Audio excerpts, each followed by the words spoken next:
પત્ર લેખન વિશે તમે જે માહિતી મેળવી છે તે માહિતીમાં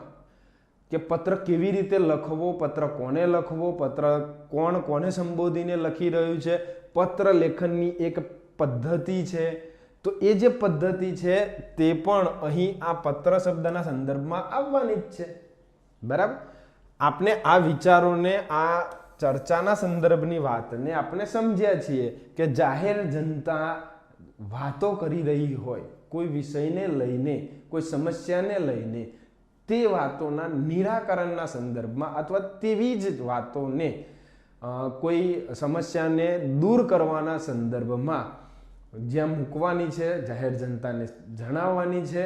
તેને ચર્ચાપત્ર તરીકે ઓળખવામાં આવે છે. હવે ચર્ચા અને પત્ર બંને શબ્દોને જ્યારે આપણે અલગ કરીએ તો ચર્ચા શું છે એ ખ્યાલ આવી ગયો છે, ચર્ચા શાની કરવાની છે એ પણ ખ્યાલ આવી ગયો છે,